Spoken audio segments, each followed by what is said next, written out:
can work. I'm gonna do my podcast on my YouTube channel. While we play NBA 2K26, my career. We're gonna talk about Monday Night Raw. We'll talk about Smackdown, and then we'll go to the news and rumor. We'll talk about what happened on the show tonight. Anyway, this is Jacob Cast 2024. Hit that like button, leave a comment. Please subscribe to my channel. Thank you for watching. Thank you for all the support. This video, I think the live stream will be like an hour and 30 minutes. We will see how long the show is going to be. My video is sponsored by PlayStation. It's sponsored by Solomonster, JD from New York, Fightful Pro Wrestling, and other podcasters and YouTubers I know of. A huge match was set. Solo lured back to Roman Reigns on WWE. Jey Uso lured Solo to Roman Reigns on WWE.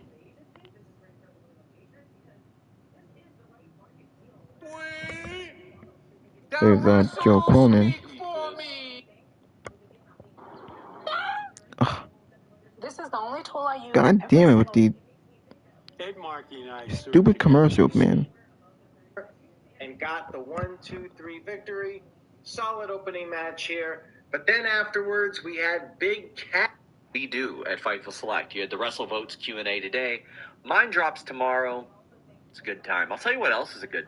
Alright, now let's see what else happened on Monday Night Raw.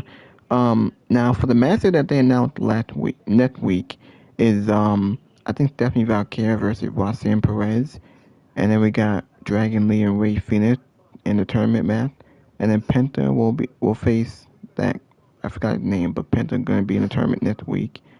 And then we got the contract signing with Braun Breaker and Open Femi for the Sunday night main event, which is on September 6th, Atlanta, Georgia.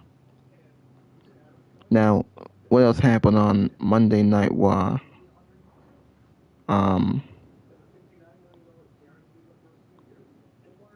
So what else did we get on Monday Night Raw? Monday Night Raw was fine. It was actually decent. It was a little bit better. Not perfect than SmackDown, but a little bit better. I think the show opened up with the Judgment Day dominate Becky Lynch and Stephanie Valkyrie. So obviously Becky Lynch and Stephanie Valkyrie are going to feud with Liv Morgan in her championship. Judgment Day dominated her. We might get to that Sunday night main event, or maybe going into Money in the Bank. We'll have to wait and see. Chivon Evans gets wet by Big Cass again. Big Cass another beatdown on the mid-carder. Rey Fénix advances to the world title tournament. Sir Ruka scored a big win over Lyra Valkyrie in a decent match. Danhausen celebrates his birthday. Another table segment. That was for comedy. Dragon Lee advances in the world title tournament. Like we all knew we were, pretty predictable. But the biggest thing on the show, actually the second biggest thing on the show, we had the face-to-face with Oba Femi and Braun Breaker, face-to-face. Paul Heyman made it official. September 6th, Sunday night main event. Oba Femi and Braun Breaker, first time on the main roster. To see who would really the future of the company. They will get a contract signed next week. I can't wait to see that. Now, who can win this match? I think whoever wins will probably face Roman Reigns at Money in the Bank. I think it should be over Femi. Now, if Braun Breaker win, we could get the return of Bronson Reed. When did Bronson Reed come back? He's been out for like 5 months, 4 months. He was out since February. They said he would do to come back in August, so maybe this is the time we might come back. And maybe screw over Femi somehow. We just don't know. So that might make sense. But as long as Braun Breaker is in the tag team, I don't see how him winning this. I think Oba Femi should win so he can move on and face Roman Reigns. He shouldn't be losing. Now, I think the best thing on the show was Rey Mysterio and Chad Gable for the Intercontinental Championship. That was a great match. That was fantastic. It was great in so many ways and a great ending too. Chad Gable defended his first title defense against Rey Mysterio, one of the greatest of all time. They had a great match. And then the whole main event segment with the Bloodline,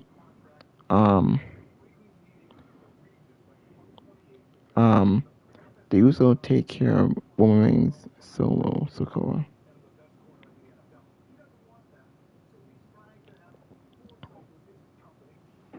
Now, I will show some of the SmackDown reviews, but not yet. On that wall, I'm glad that this show is getting good again, just like SmackDown.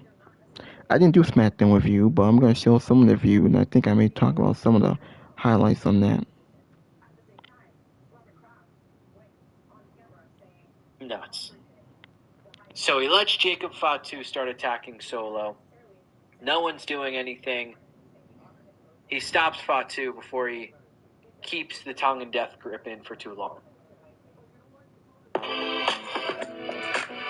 Enough your damn ass. They announced tonight on Raw that Sunday night's main event is going to feature Obafemi versus Braun Breaker. And I know exactly how that Scene from Jacob, because before Jacob. Alright, now, I actually want to show us what happened on SmackDown. Because I didn't do a review. I didn't have enough time to do a review on SmackDown. So I'm not going to go through it real quickly. SmackDown was actually pretty good. It was a good show. Nick Aldis. Now, the show opened up with Nick Aldis and Chelsea Green. Nick Aldis gave Chelsea Green 30 days to defend her title. Because she got injured last week. I think she broke an overbone. So Nick Aldis gave her 30 days to defend her title. And see who's he going to face. Gunther battled Matt Cardona. I don't know what Gunther doing, but Matt Cardona attacked Gunther, and then Gunther battled Matt Cardona, so I guess they're going to feud for a bit. I don't know what Gunther's doing, but he's not going to be in no championship match. They're going to feud with some filler mid-carders. Charlotte Flair react to Tatum Patsy debut, her making her main roster debut on SmackDown. Tiffany Stratton suffered the wrath of the irresistible forces, like Legend and Najat. Baron Corbin suffers a Trick William hit or something. Baron Corbin did beat Trick Williams again, and him and Carmelo Hayes. Well, I mean Corbin did beat Carmelo Hayes, I believe. I believe he beat Carmelo Hayes, and then Trick Williams came out of nowhere and went after him. But he probably want that US time back. I think the best thing on the show was Kevin Owens and CM Punk and the face-to-face that they had were very good. A little bit heated, building up their match that they're setting up. Might be a Senate main event. I think they said it might be a SmackDown. Because Senate main event, not really a show that they should have WWE Champion to defend it on. But we'll have to wait and see. Also, we had the tag team titles. We did get some title changes on the show on SmackDown. The MST captured the WWE Tag Team Championship. They beat Damian Priest and R-Truth and the War Raiders. Tamatonga and Tolatonga, they won. They celebrated with their father. They won the tag team titles. They're changing their characters a little bit to introduce them, which I thought was good. Good moment for them. JC Jane captured the Women United States Championship. She beat Tiffany Stratton. So the Fatal Influence now has all the gold. The tag team champion, JC Jane, now the U.S. title for the women. So Fatal Influence doing good for themselves. And then what closed the show was Randy Orton and Cody Rhodes. They engaged in a big brawl. They're building up their match. Is that gonna be a Sunday main event or a SmackDown? But they're building up their feud here, and I'm looking forward to it. Alright, so that was pretty much it.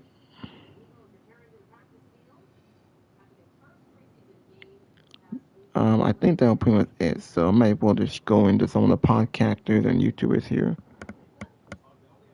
Was this loose cannon. He didn't give two shits. Just a couple of months ago, he was doing the tongue and death grip on Roman Reigns and had him looking like he was suffocating for air, and he was more than fine with that. Then he has to fall in line. He has no choice. He joins the group, and all of a sudden, he is devoted to Roman Reigns. I don't understand where that all switched for him. It's almost like we just had to accept it. And now suddenly there's a question mark there. So I'm like, which is it?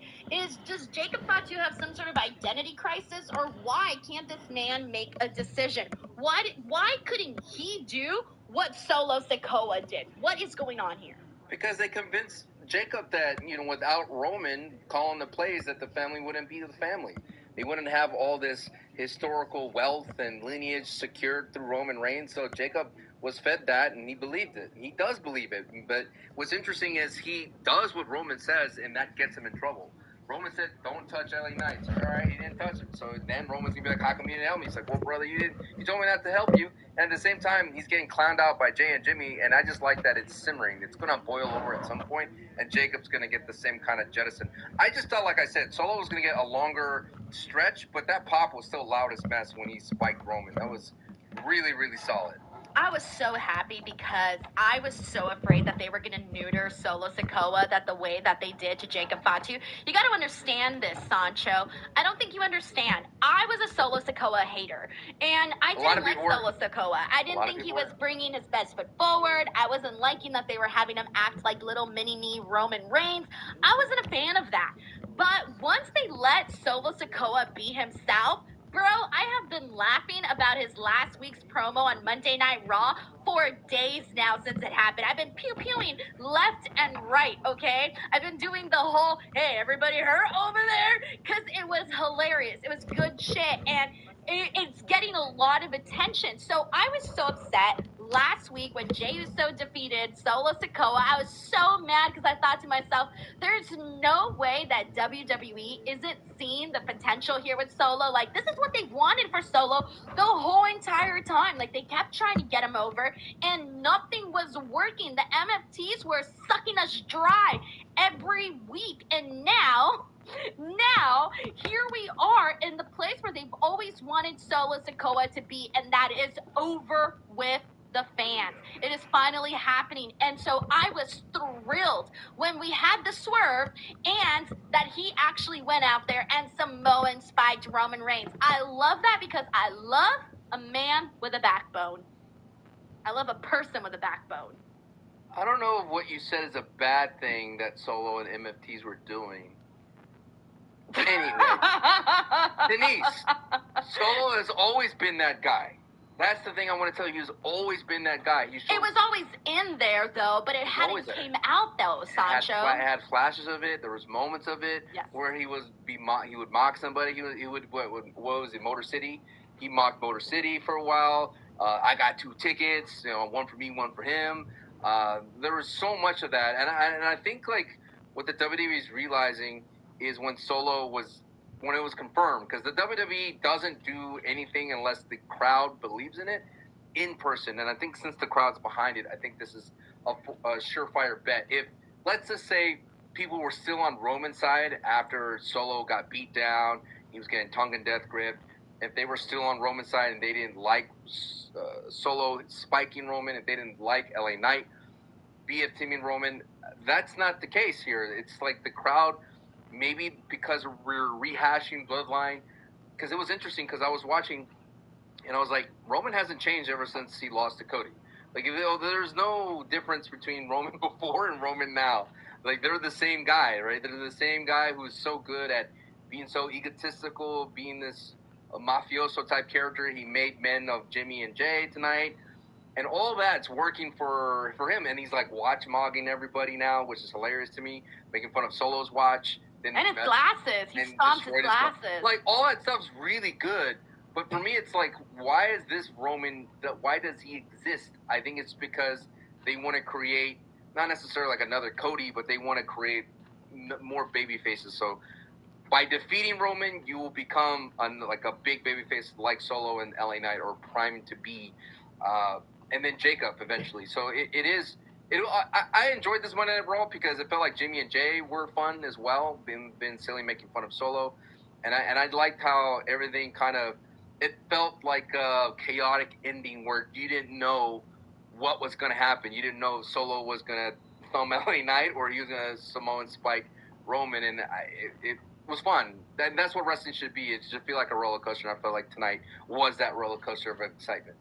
Today had some good storyline progression for this and then some other stuff that we saw in the show that we'll get to in just a second. But it was a really nice wrestling night, too. We got so many good matches, which we'll get into in just a second. But I do want to say one thing, though. The Usos. I feel like the Usos have been acting kind of crazy out there. They've been sort of pompous in a way where it gets under your skin. The way that they talk down to people in the name of Roman Reigns. That's the part. And then them also just like willingly taking the Black Ulafala and being co-captains, I guess you can say. And I thought to myself, what happened to the Usos that said that they were going to be equals to Roman Reigns? Now they're just doing his bidding, his sinister work. And that's the part that I'm like, I don't think people are really catching on, or maybe they're not talking about it as much, that the Usos are kind of being a-holes on the show. Like, we need to talk about that more. Well, it feeds more into Jacob, because Jacob, you could tell he was kind of getting upset that he didn't get picked to be the captain. There's some jealousy issues there, too. A lot of tension. But I like the way the story's starting to shape up. I'm very happy for Solo Sikoa. I'm even happy for LA Knight Sancho. I'm going to give this one to you, okay? You deserve this. You've gone through a lot of hate. You've struggled through your LA Knight fandom. From my friends, by the way. Hate from my own friends. Damn, even your family members, bro? What about your family members? Were they like, how could you, Sancho, shame the family by being an LA Knight fan? I've been through it all. I've been through the pain, the suffering, and it is so close to Nisa. I could taste it. We've never been. What exactly are you so tasting close. exactly? Gold. G-O-L-D, gold. It's right there. The only way you're gonna taste gold for LA Knight is if he gets Blue Chew Gold. Other than that, it ain't gonna happen, buddy. It ain't gonna happen. At least he'll be ready in 15 minutes. Or less. All right, we got our host Cinema Lad here. It says, good Raw. I'm a Lyra fan, but the loss should develop her character more.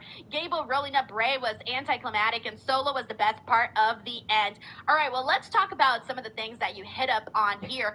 First of all, I think I want to touch on the Lyra stuff. Let's talk on the Lyra stuff, because Lyra went out there. She had a match with Soruka. She lost the match. Match was fantastic, by the way. Soruka and Lyra had really good chemistry together, but this had to happen the way that it did, Sancho, because as we've spoken about Lyra and everything that she's going through, she is really, really deep into this pit, this hole of madness and depression and anger and all of the things that she's feeling within herself. And she can't win a match right now. I hate to say this way, it sounds really bad, but if she did win, we'd be here, I'd be like, why isn't she happy now? She's not happy. No, she can't be happy. It's not happening right now. This is the downfall of Lyra, but also kind of working out for her in a way. Do you feel like they're still mentioning Bayley a lot, considering that she might be on ice? Like, I've never heard Bayley's name mentioned so much, even when Bayley was active on the roster. I mean, she's still there. She's still supposed to be there till the end of the year. So I just don't know why they haven't at least brought back Bayley for like a second, for her to say something. Or like put her on ice. I thought they would just stop mentioning her, but I maybe they're, there's always the dirt sheets and all that. Maybe the contract negotiations very active, and they're trying to keep her story alive. But for Lyra, the only thing that I saw that fell short was like Lyra didn't do anything afterwards. Like, she just lost. I wanted her to put her in that Soruka in that submission hold, and that'd be like, come on, let's go. Like, let's have fun with the heel. I feel like Raw, I said this for the women's side, it's only Judgment Day out of the heels, and that's it. Well, they did have the vignette for Lyra, which I thought was fantastic. I made sure to shout out, like, whoever produced that segment was brilliant. The camera work, Sancho, for that. There was a moment where they did, like, the zoom-in, zoom-out effect, and they had her looking crazy. Or this moment where they also had her looking in one direction while the camera was filming her. Oh, they made her look super cuckoo. It was fantastic. But yeah. I think you're right, though. Like, afterwards, I would have loved to see Lyra being, like, maybe grabbing her hair, feeling a little bit like, what is this? I'm so mad that this happened. So, yes. But they do have something here, and they need to continue pursuing this, because I think the fans are genuinely interested, and I think Lyra has started to get even more comfortable with the character. I'm seeing it every week. It seems to improve, but now it's just a matter of, okay, who's going to be the next person that aids her tortured spirit? Like, where do we go from here? That's the question, because I genuinely don't know where she goes after this. Does she just continue losing matches? Does she get into another personal rift with someone? Does Bayley eventually come back? I don't know where this, like, what is the end game? Well, will she ever go back to babyface in your eyes, or this is it? I don't think they should for a minute. I want them to really tell a long, lengthy story here, because I feel like this is really making Lyra more, in a way, just more popular. I think she's more popular now than ever before. It reminds me of Mankind, because that vignette was like she was in a boiler room almost. And I remember when Mankind first showed up in the scene, he would rip his hair out. I thought that was creepy as a mess. I've always liked those kind of like creepy, misunderstood characters. That kind of stuff. Oh, I eat that shit up. We got Call Me Juhan here. It says Sancho's loins must be tingling. Are they, Sancho? Well, they are, but what was the rest of that super chat? There was like 3 things in that super chat. There was 3. The other part was Chad. I want to talk about Chad Gable. Chad Gable and what do you call it? Rey Mysterio. So that right there, Sancho, I gotta tell you, I loved the finish. Not only did I love the match, but I particularly loved the finish, because the moments where we were seeing the 2-6-1, the moments leading up to the 2-6-1-9s, and then afterwards, like rolling in and out in the reversals of the ankle lock, and how Rey Mysterio couldn't get out of the ankle lock, and he kept finding new ways to like somewhat get out of it, but Chad Gable kept holding on, and of course Chad Gable, won and all of that. But I genuinely think that this was, and I had a lot of people saying this, that this was one of the better matches, or match of the year for Raw. I threw out Penta and Javon as another favorite for Monday Night Raw, but Chad, it would hit harder, and if we're in some random town and you hear the what chat for Ray, but no, I just feel like Ray could go another 5 years at this pace. I don't see him slowing down. Our mission is to protect people here. At Citizens Private Bank, we believe. He's damned if he does, and he's damned if he doesn't. He tried to help, and, he got in trouble for it. So then, Roman was saying, leave this to me, so now that's exactly what he's done. And, yeah, he probably now... Sikoa in the main event last week, with the stipulation being that if Uso beat Solo, then Solo would have to join the Bloodline. So tonight's big main event segment was supposed to be Jey Uso delivering Solo Sikoa to Roman Reigns. Now, part of what they did, I think, tonight in the main event segment was really, really predictable. That is Solo not joining the Bloodline, turning on the Bloodline. There was absolutely no way that was going to happen, not with Solo building popularity, building momentum. My belief last week after we saw what we saw was that WWE is capitalizing on the momentum and the fan support that Solo Sikoa has been receiving lately, so they booked that match and that finish last week to set up this segment, allowing Solo to turn on Roman Reigns and tell the entire Bloodline to suck a butt and boost and increase his popularity even more. And they did all of that. But another surprising element, I think, to tonight's segment was the performance and the behavior of Jacob Fatu. Looks like, that's an alliance as well that we really didn't expect to last, as Jacob lost Tribal Combat and had to fall in line. But that's only going to go so far. And based on how he kind of sat there and just observed things happening tonight, makes you realize that he's not really all in on the Bloodline either, or Roman Reigns. And he was telling a lot of stories, not only with his actions, but with his facial expressions during everything that we saw in the main event segment tonight. So I wasn't too surprised with how it went, especially the way the show opened up, showing the Usos backstage with Solo Sikoa, and Jay and Jimmy are way too over the moon. They're way too cocky. They're way too sure of themselves. And they are just of this belief that Solo is going to fall right in line. Real truth was revealed. I'm sorry, you Sancho. came in here. Sorry. You couldn't give me one podcast episode. No, one I'm giving episode. You your moment, Sancho. Moment. I'm giving you your moment. I've you been can here for feel your 4 years riding this train. I cannot lie to you and say, "Oh my God, I'm so excited." I cannot lie to you and say that. I'm very interested in the storyline primarily because of Solo Sikoa. And I can't even believe I'm saying that. Again, because I was not a fan of what they were doing with Solo Sikoa. Not even One whole pod, bro. However, Sancho, here's the thing, though. I consider myself a fair woman. If LA Knight goes out there... And even with my limited attention given to the show, I knew that Solo losing did not automatically mean he's just going to join the Bloodline. What I think it means is WWE is recognizing the popularity that he is gaining, and they're trying to capitalize on that. And one good way to do that is to set up one of these big cinematic Bloodline segments where he delivers a Samoan spike to Roman Reigns. That's what I was expecting all night long, and they really leaned into it, and they made it obvious, especially when LA Knight came out there, and Roman's like, hit him, and Roman's right in Solo's face, and I'm like, boy, you're in the path of a spike if he decides to turn his attention to you rather than LA Knight.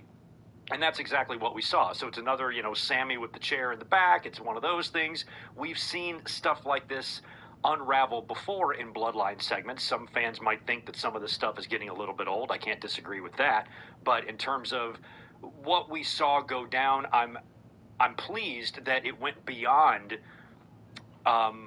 what felt very predictable. Now, what felt very predictable was very good. None of us wanted Solo to join the Bloodline. All of us were hoping, and most people, I think, were expecting that he was going to turn on them tonight. But you did have those those jaded fans that were like, oh no, we're going back to this again, and I never believed it for a second. But not only did they not have Solo join the Bloodline, which I didn't expect them to, but they added more dimensions there with Jacob Fatu, and you can see the instability right now in the Bloodline, that the only two guys that are really in line are Jey and Jimmy Uso, who received presents from Roman Reigns tonight as he called them and anointed them his captains. He said, I'm the tribal chief, they are my captains, and he presented them both with two black oofalafas. So the Usos got their oofalafas, they're all proud and happy about their oofalafas, and Jacob Fatu looks fucking disgusted by all of this in the corner. And as we saw everything go down in the fight, and LA Knight and Solo Sikoa take care of business, Jacob Fatu just kind of stood there and watched. So all of that was pretty interesting. Don't know exactly, where this is leading. Obviously, this is going to be the main story carrying us through the month of September. Obviously, Roman Reigns has that little pit stop first in Mexico City to defend the title against the winner of that Lucha tournament, but he's probably going to be facing LA Knight at Money in the Bank. So that entire build will probably be going on for close to the next 2 months now, and that's going to be the top story, I suppose, on Monday Night Raw. But in terms of Raw tonight, I gotta say it was pretty good. I was really happy. I was so busy last week, and I was like looking at what was previewed for Raw, and I felt pretty good about missing last week's show, but I really wanted to see Gable and Mysterio, and of course that match blew my mind and far exceeded expectations I had for it. Rey Mysterio, how many years ago did he debut? 35 years ago, something like that. I think he had his first match maybe around 90 or 89. So we're probably talking 36, 37 years in the business, inside of a wrestling ring, wrestling professionally, Rey Mysterio, and he's still in there doing it, wrestling at that high level for a championship, a big championship, against a guy like Chad Gable. It was a lot like Rey's matches with Kurt Angle back in the day. It resembled a lot of those matches, the way they performed tonight, and the crowd loved it. Buffalo was very, very appreciative of the match, as was I, and just watching Rey, still at this level, he's older than me, and I'm going to be 49 in a month, is just mind-blowing to see him still going at this level and performing in a match like that.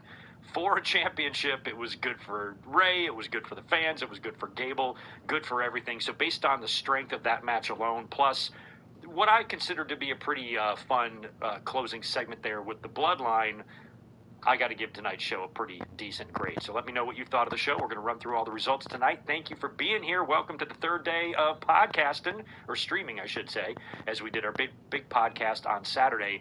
Last night, we were here for over 3.5 hours watching classic SummerSlam matches, so thank you to everyone who was here last night joining us for that. And now tonight, we are back with a Light the way.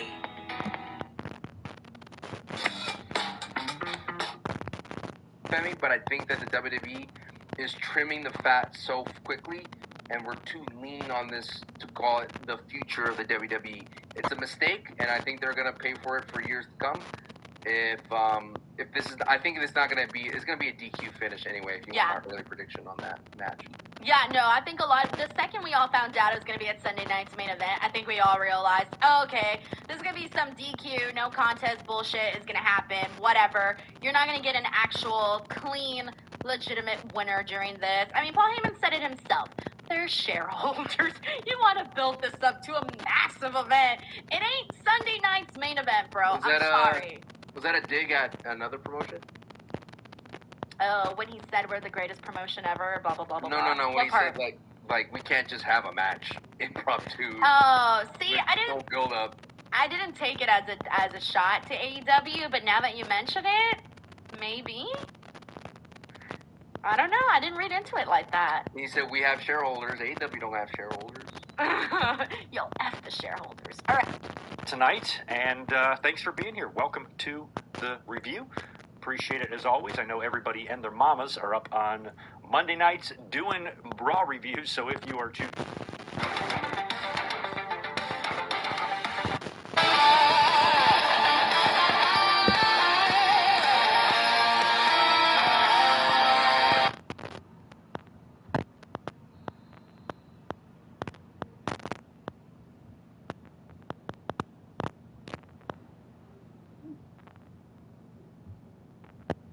start goal. Also, Garrett Osborne is here. Good to see Melissa and Ryan Adams. Nick Musser in the house. Zane G. Good to see Gilbert and Max Pokebra. Handsome Steve Jacobson. That makes two of us. We've got the real DJG, Richard Wells, Jim K, David Brown. Good to see it. We've got Trey. We've got Rich. We've got Haiku. We've got Ricky Zalvadar. We got Northern DC as well. PNG 258. Good to see you. We've got Stephen Harris. We've got Rodrigo in the house. We have Bonkers LFC, Jake OTC, Max Pokebra chiming in with $2. Appreciate that. I burst out laughing at Oba's Braun impression. Me too. That was so good. That's the first little bit of comedy I've ever seen out of Oba, and he did it so well. And I think also Oba, Oba's Nigerian, but I do think he leans into the accent a little bit. I don't believe it's that thick because we've heard him in the past speaking, and he doesn't have that exaggerated of an accent. So he's probably pretty good at mimicking an American accent, and the way he mimicked Braun Breaker's voice, I'm the future, or whatever he did, was so good. Loved that. It was small little tidbit there in the line, but it was, I'm glad you noticed that because I actually put it in my notes to make sure I mentioned that because I thought it was pretty good. Yeah, and real DJG, you're right. I think that's another reason why they're loading up this Sunday night's main event card so big is because technically it's going to be like the September pay-per-view because we don't have one. I mean, we don't really have an August one. I mean, August SummerSlam was the 1st and 2nd, so we went all through August and then all through September. It's crazy. There have been times in WWE where we've had 2 week turnarounds before pay-per-views or before PLEs. I'm sure at least once there's been a 1 week turnaround, especially with all the overseas stuff and the Saudi shows and whatnot. And so to go from having a pay-per-view 2 weeks after your last one to doing one over 2 months after your last one is crazy. So I think Sunday night's main event will serve as the PLE for that month for sure. Also good to see Denny Downbad in here. Happy you guys are here. Appreciate you being here. And do me a favor, hit that thumbs up button for me and all that jazz. As we get going here. Let's start with, as good as I thought tonight's show was, my God, did I hate this opening segment. I need to preface that by saying I love Stephanie Vaquer, I love Becky, love Liv, love Raquel, love everybody involved, hated the segment because it's just so goddamn formulaic. The minute Stephanie Vaquer, who No. 10-0-0. And so he gets the big pop for it. LA Knight, he got his licks in on the bloodline as well. The two of them left together in lockstep, side by side. Knight's not going to be getting his crack at the championship for a while yet, but now he's got a friend. He's got an ally in Solo Sikoa. Solo has a friend and an ally in LA Knight. Jacob Fatu, who was explicitly told by Roman Reigns when he went to go deliver a Samoan spike to LA Knight. Don't do that. I have this. You back off. He took the advice that was given to him. He backed off. As Roman was getting his ass kicked, he just stood there and did nothing. So as that story continues to build in the more short term, we'll have to wait and see when they make it official for Knight and Roman, which I'm guessing is not happening until October. There's a lot of time left between now and October. So they're going to have to figure out how they want to approach this now. What happens with Solo? Is he going to go through each member of the Bloodline one by one? He already lost to Jay last week. As Bloodline segments go, it does, like as I'm describing this, it does sound very similar to a lot of the other Bloodline segments that we've seen over the last 4 or 5 years. And as the greatest of the great Bloodline segments go, this was not one of the all-time great ones. But as Bloodline segments go, this was one of the better ones that we've gotten in a very long time. And the crowd was certainly receptive to it. So I liked what they did at the end. I like that we're going to continue to get babyface Solo Sikoa instead of having to wait, do some sort of big swerve. I will say this, though. One of my takeaways from what we saw here at the end of the show is that if LA Knight was going to win the World Heavyweight Championship, and you already know my thoughts on this, but if there was a sliver of hope that LA Knight was actually going to beat Roman at Money in the Bank and win that championship, I think it went out the window tonight. I really do, because I feel like if they were going to change the title, they would have wanted to do some sort of, even if some people would have seen it coming, they would have wanted to do some sort of big swerve. Like, in the match, at Money in the Bank. Like, let Solo go a couple of months. Yeah, he's against his will, but you know what? It's his family. He falls in line. He's with the Bloodline. Knight's all alone. He's got no friends. He's got no allies. And at the exact moment that Roman Reigns would need Solo's help in that match, that's where Solo spikes him, right? That's where Solo drives the dagger in the heart. What? And if you were going to build to a big championship victory, then that leads into Knight winning, and it's this whole big emotional thing, and the fans go crazy. They took that away tonight. They took that away, and I'm not saying they were wrong to do that. I'm glad they did what they did, but I feel like you've taken away what would have been, a real moment in that match for them to go ahead and give Knight the belt. And in the process, establish Solo Sikoa as, one of the big baby faces on Raw. So I think whatever small chance there was went out the window tonight. The other thing also that I liked about that closing segment, for the first time I feel like since this Bloodline reunited, there was no ambiguity about what are these guys supposed to be. I always say, like, Roman has never really stopped being a heel. But like with the Usos, they go back and forth. Sometimes they come off as baby faces. A lot of times they do come off as heels, but not all the time. In this segment tonight, it was very clear, like, the lines were drawn as far as, like, okay, boo these men, cheer these men. And they came off as heels. Collectively, they all came off as heels. And hopefully that's something we'll see a little more often instead of them sort of straddling that line. So that was a big show closing angle. But in addition to that, we got some good wrestling on the show, which is more than I can say for Smackdown on Friday. We had a great Intercontinental Championship match tonight. It got great in the closing minutes between Rey Mysterio and Chad Gable. A little surprised they didn't hold off on this for Mexico City next month. I don't know why they chose tonight, but I'm glad we got it because that match was fucking great.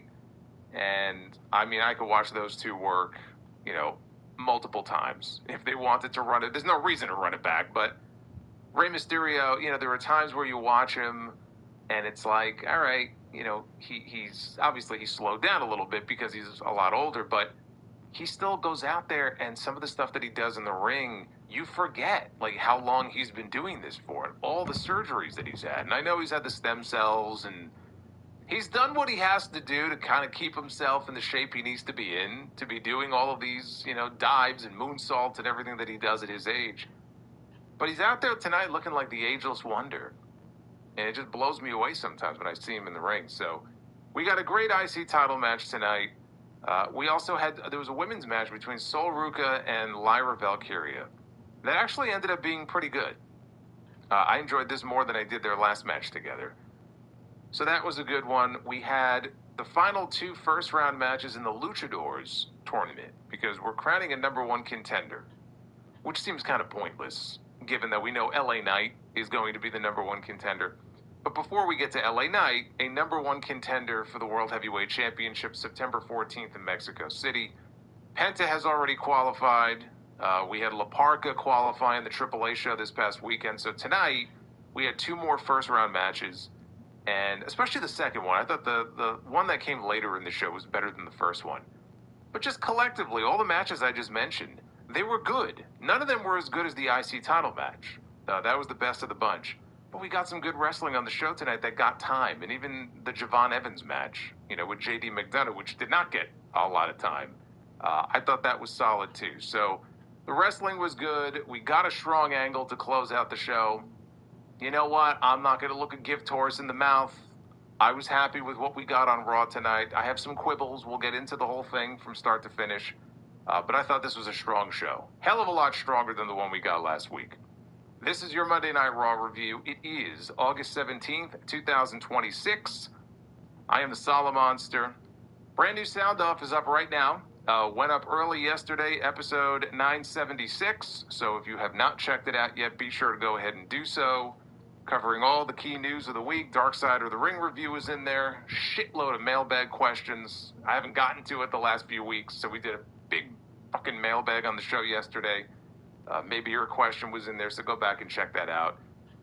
Hit that like button and hit that subscribe button, and I thank you guys for hanging out with me on another Monday night. Richie Rich over here, including this man. All this money on me. Hey, oh boy. I just want you to know, I think you rock. J-Man. I don't mean The Rock, A-Rock, you rock. And I just wanted you to know that. J-Man 20081 with a $100 super chat. There's the red bomb right there. Solid Raw tonight. Chad Gable and Rey Mysterio was a great match. Yes, it was. Best match of the night. 2 great luchadors in the ring together for the IC title. Hey, J-Man, thank you, brother. We're just getting started here and already with the big bomb. I appreciate it. Spin this wheel, shall we? Take this wheel for a spin for the first time this week. You guys know how this works. We're trying to find out how many likes we need to do Be the Booker. Hey, Necro, salute to you too, brother.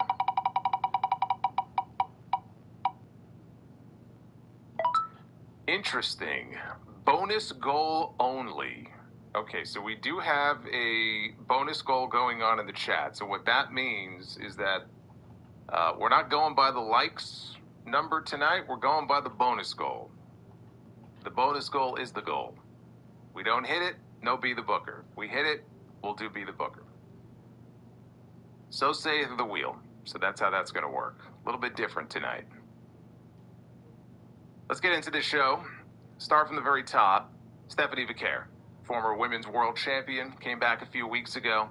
She was out to the ring to open the show, and the first thing she did, she called out the women's world champion, Liv Morgan, who came out on stage with the women of the Judgment Day, Raquel Rodriguez, Roxanne Perez. Liv brought up what Becky Lynch said about her holding the title, how it cheapens it for all the women who held that championship before her. And basically, Liv said, I don't really give a shit. I don't care one way or the other. As long as I'm in the WWE, Stephanie will never be. Ready to learn more about Yestugo? Acne is a natural part of the...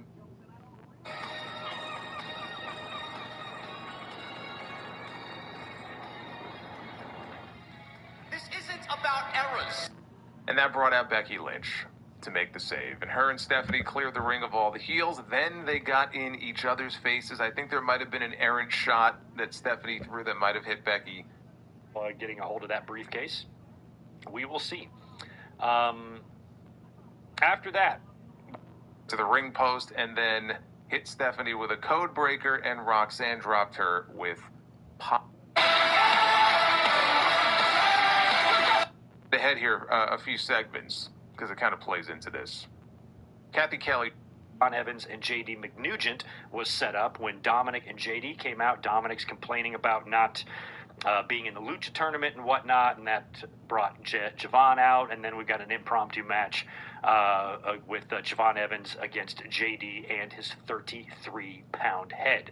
So again, not much of a big surprise here, because there's no way JD's going to beat Javon, and we've seen what Javon has been doing. But hey, you know what? You don't want my help? Good luck next. Not liking Monday Night Raw. I was about to give up on Monday Night Raw until Chad Gable and Rey Mysterio.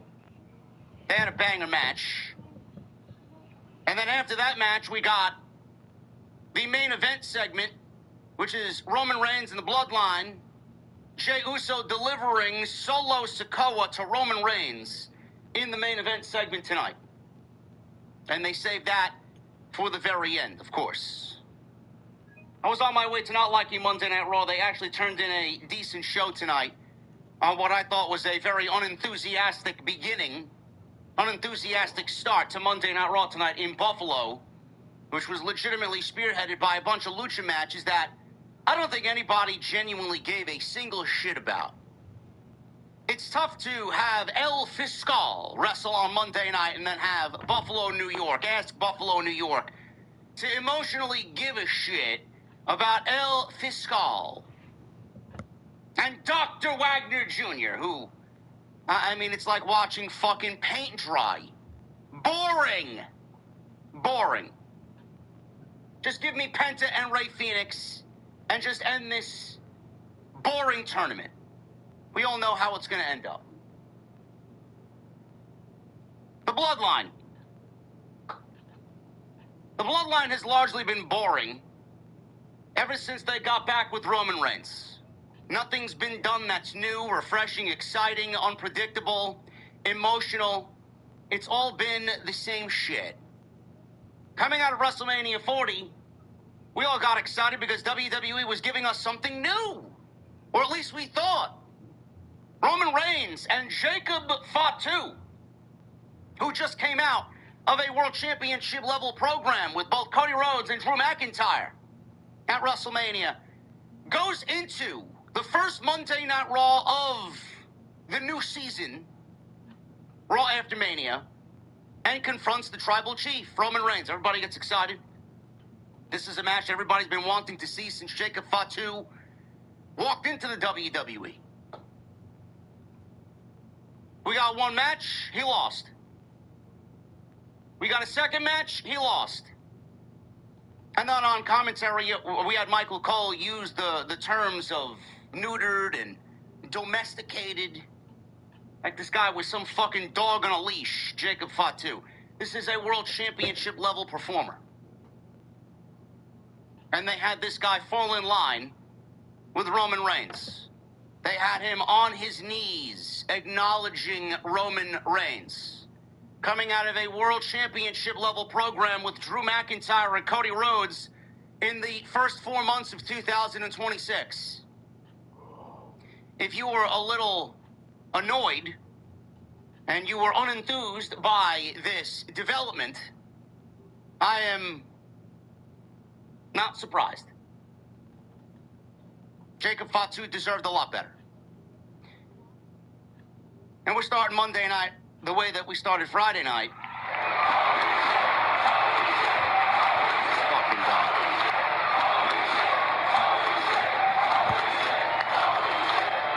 You better watch out, Karan. They may claim that this is me in disguise, Karan. You know, because I donate to myself, remember? $100 super chats, I do it to myself, or I have a team of people that do it for me to accelerate the $100 super chats from this point on. You know all the rumors, apparently, right, Karan? Karan with a $100 super chat. This guy is donating to me on his birthday. Hey, JD, it's my birthday, so just showing some love. Keep up the good work, and the Bloodline segment was actually good after so long. Felt like 2024 Smackdown all over again. Karan, this guy's a beast.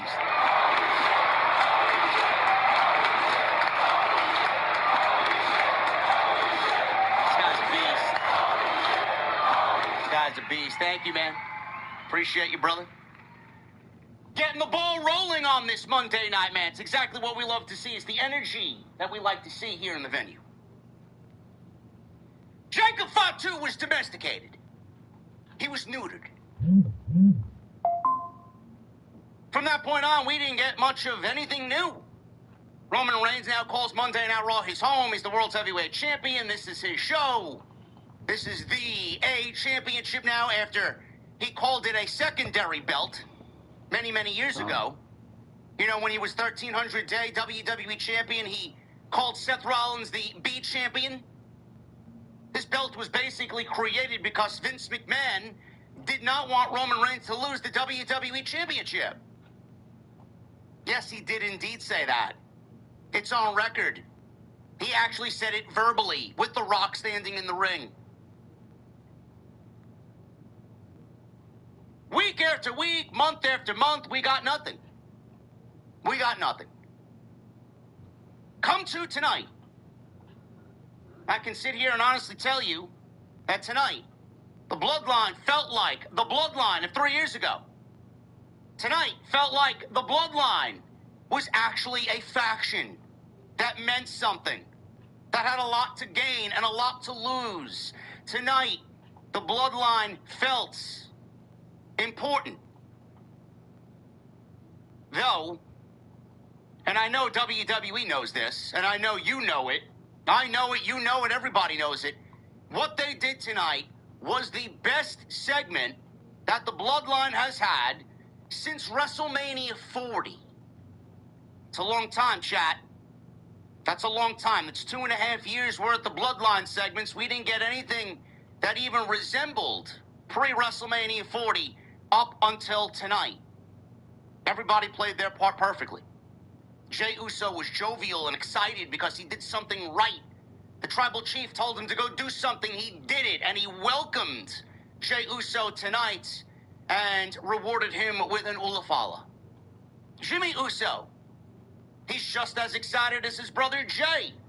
He's rewarded with an Ulafala. They delivered Solo Sikoa to the tribal chief Roman Reigns tonight. The game plan worked.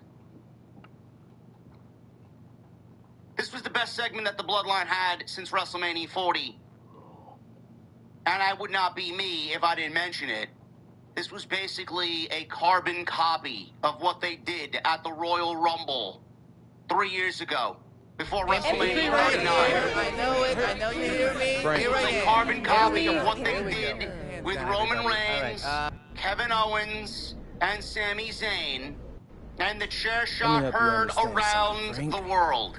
Voters vote. Where Sami Zayn put a chair right into the back, right into the heart of Roman Reigns, because Roman Reigns wanted Sami, as the honorary Uso, to blast his best friend Kevin Owens with a steel chair. He opted to go after the tribal chief.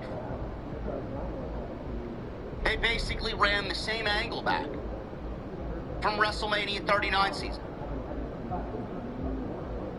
You might not care. You might look at it as, well, JD, this is LA Knight and Solo Sikoa.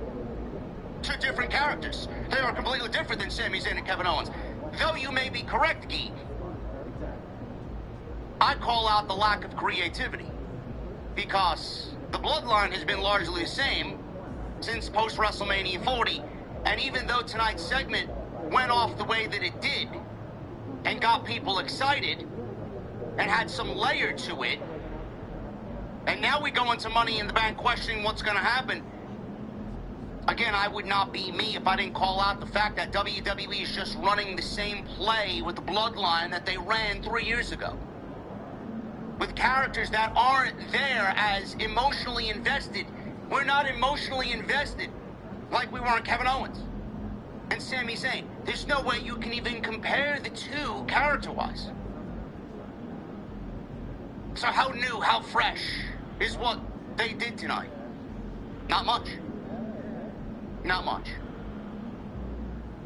But outside that criticism, it worked. And it does offer some story now going into Sunday night's main event, this championship match that we have on September 14th in Mexico City with Roman Reigns against either Penta or hopefully Rey Fenix. which it will be Penta. That's the obvious choice there. And then obviously going into Money in the Bank. The question now is, what does WWE do with LA Knight and Roman Reigns for the WWE Championship? Or World Heavyweight Championship? The way that they played this thing out, all the fan theories that we all fantasize about for the last 7 days, WWE actually gave you that tonight. Solo Sikoa was the one in all these theories. Well, if he falls in line and he attacks LA Knight because he falls in line with Roman Reigns, maybe he works from within. Maybe him and LA Knight collude, and he kills the bloodline from within, coming up with this devious plan to take the WWE World Heavyweight Championship from Roman Reigns when he's not thinking, when he least expects it. At Money in the Bank. We just run the same angle back, I guess, because that's what WWE loves to do, that we did at the Royal Rumble 3 years ago with Roman Reigns, Sami Zayn, and Kevin Owens.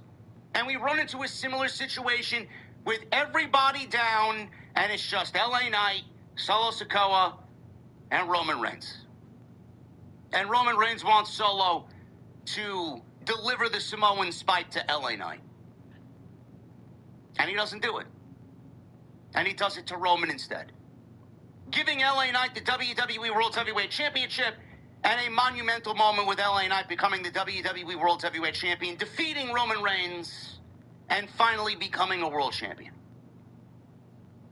I mean, it sounds very poetic. It sounds great. I'd love to see it. We know it's not going to happen. It may happen. The odds are very low. WWE ran the Solo Sikoa angle tonight. He didn't hesitate at all. He Samoan spiked Roman Reigns into oblivion and then fist bumped LA Knight. And they were the ones that stood tall at the end of the segment. So WWE is clearly going with Solo Sikoa as a babyface. LA Knight is clearly being set up for Roman Reigns in the World Heavyweight Championship. But the X factor in all of this, there's actually two X factors in all of this. Jacob Fatu didn't lift a fucking finger. After Roman Reigns berated him to not touch LA Knight, Jacob Fatu stood in the corner like a good little soldier and did not lift a fucking finger to stop Solo Sikoa or LA Knight. Number two, Roman Reigns seems to be going down that path that lost him the World Heavyweight Championship the first time around. He's a deviant. He's got an ego.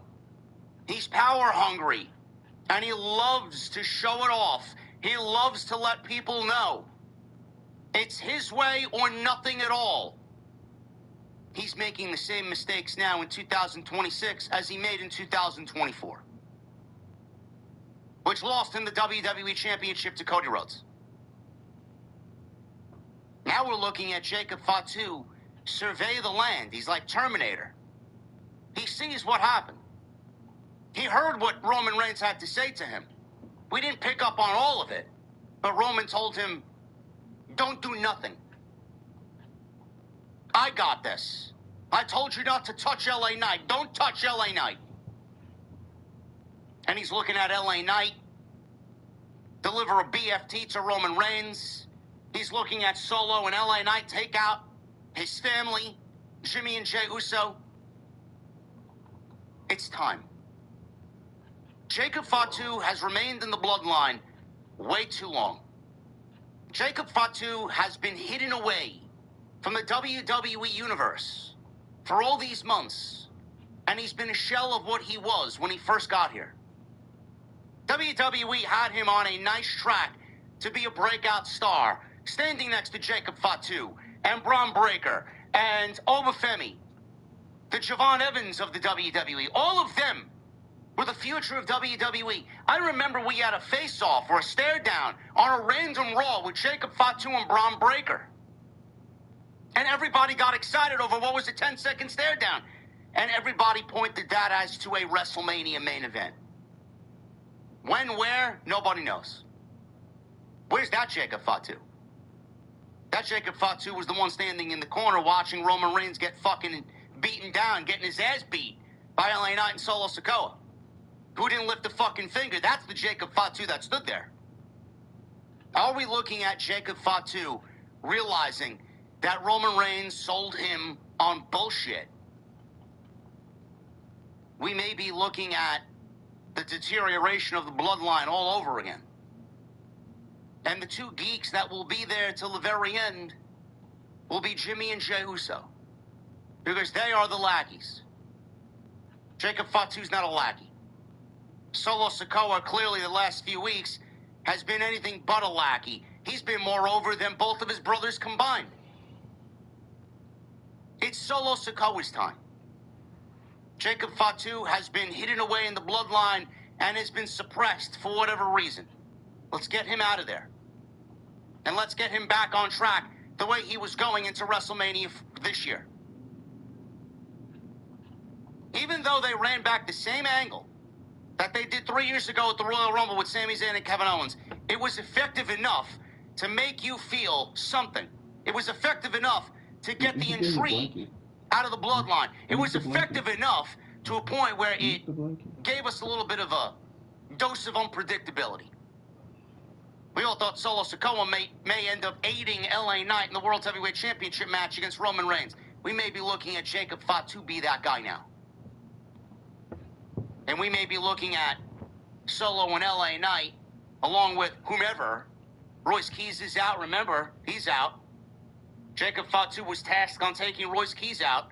He didn't really want to do that, but he had to. Royce Keys, Jacob Fatu. We may be looking at WWE, obviously, setting up War Games.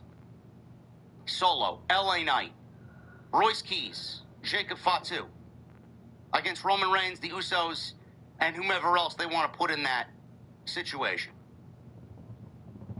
I thought it was the best Bloodline segment, though a rerun, the best Bloodline segment post-WrestleMania 40.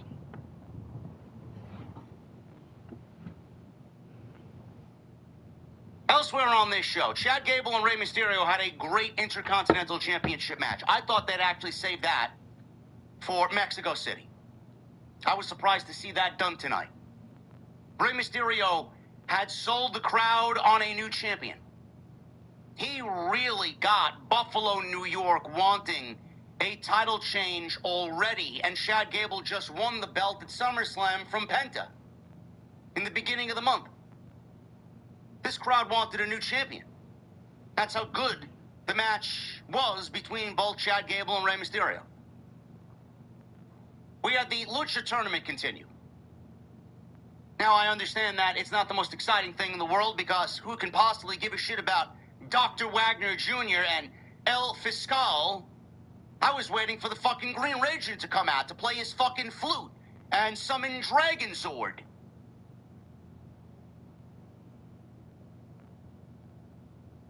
Then we had Stephanie Vaquer, Becky Lynch, Liv Morgan still continue their feud over the WWE Women's Championship.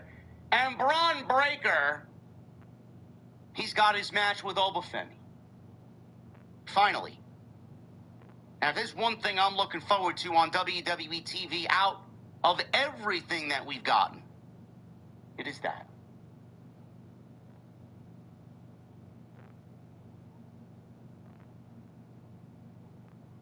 Is that what his name is? Dragon Zord? Yeah. I used to watch Power Rangers. I got some of the old figures still, man. They're opened, but I still got some of the old figures. I think I got, what do I got? I got the Red Ranger and I got the Blue Ranger, I think. Like original, like Series 1 figures. Man, I wish I had them still in the box seal. I would sell them for some mega money, you know? Yeah. Good old Green Ranger, man. Rest in peace to the Green Ranger. What a fucking icon he was, huh? Anyway. Thank you guys very much. We got another bomb in here. Holy shit.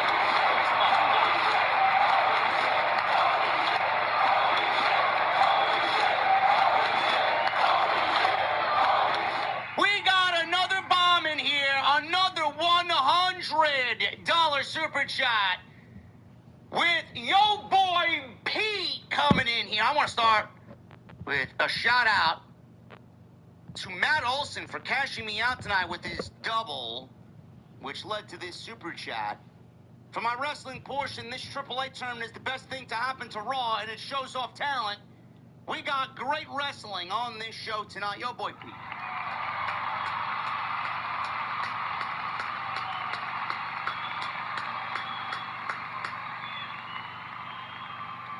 Love it, brother. Love it. Issa, I gotta stop donating money to myself, you know? I gotta stop donating money to myself. What did Matt Olson do tonight? I gotta see. Did they lose? Of course they lost. Of course they lost. The Phillies won 4 in a row, man. We were 9.5 up. Ain't going good now. Braves won 8 in a row, and then they can't seemingly win a fucking game. I don't know. Whatever. We're gonna go over this show tonight. I appreciate you very much. Shout out to the Demon Diva in the chat. We love you, sir. We're going to go over this show tonight. Thank you very much for all your support. This is your Monday Night Raw post show right here on Off the Scripts. We got a wheel happening tonight, so we got a goal. We're already 8 out of 10. I mean, I think it's pretty safe to say that we'll meet the goal. Everybody that donates, Pete. And we got Karan coming in big. They got 11 spots on the wheel. If we meet the goal, everybody that donates tonight gets an extra spot on the wheel. Shout out to Marcus B, who won Friday's wheel. Every single time you do this, don't touch me. What is this show? Who are these people?